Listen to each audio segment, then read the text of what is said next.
5,000th is a milestone. Yep. How quickly have you been able to grow there? What's the journey been like?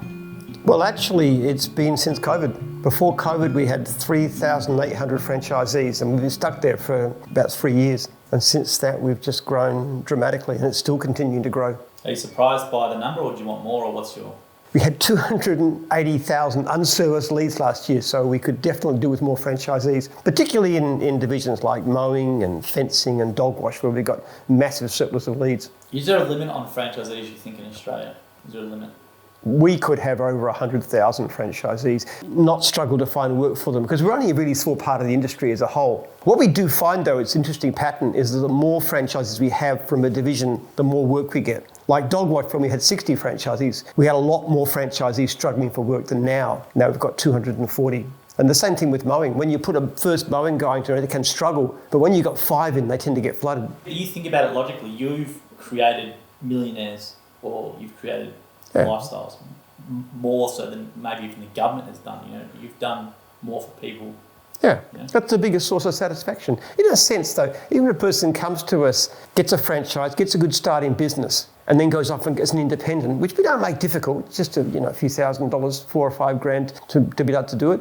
That's still a success story. And actually, some of the people I'm most proud of are those who've gone on to bigger and greater things, like Andrew McIntosh, one of my first franchisees, he's in building, he's got nurseries, he's an incredibly successful man. He got to start with us. And this is a guy who just bought a lawn mowing round from me. And do you think gyms, yourself, the brand, has been responsible to start more people in business than anything else? Because I can't think of anything else in Australia. It's an Australian company, Australian-owned, that has started more people in business. Yeah, absolutely right.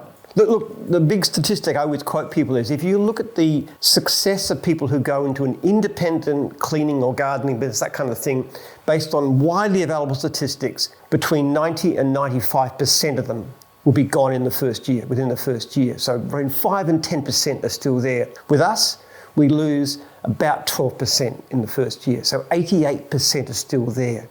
Do you think it's a bit poetic that the 5,000th franchisee is a Jim's mowing franchisee? Or statistically that's going to be the case? It's certainly quite likely, though. Actually, cleaning franchises are growing faster. Could easily be the cleaning person now. We probably, actually, on average, we sign more cleaning franchisees per week than we do mowing. We actually interviewed Chad at training, which we're going to play with the video, and he said the reason why he's getting into gyms was a mental health reason, because he just couldn't handle, even during the trial days, he said he just mentally just felt better.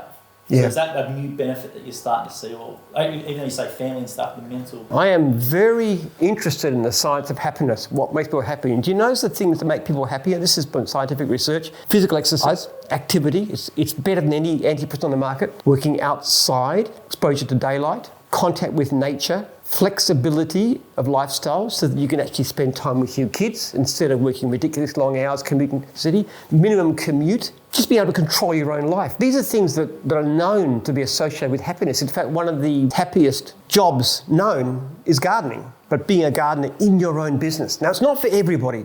Not everybody can cope with being their own boss. But for those who like that kind of thing, it's magic. It's a real huge change. And I can't tell you, one of the things I do is I ring my veterans, like 10, 15, 20, 25 years. I do that on a Sunday night and just ring them up and congratulate them if I can get through to them. And I often ask them their story. And it's so much what they tell me. Some of them become actually quite wealthy and done very well. But the majority, the big thing they say is, I've got time to spend with my kids. I've seen my kids growing up. Men say this in particular. That's the greatest benefit. I love the Jim's Millionaires and multi-millionaires. They're a great story. We love to interview them and make much of them. It's fantastic. Is somebody who says, my life is better. I see my children. I spend time with my wife. I have a great lifestyle. I enjoy my life. That is the biggest benefit.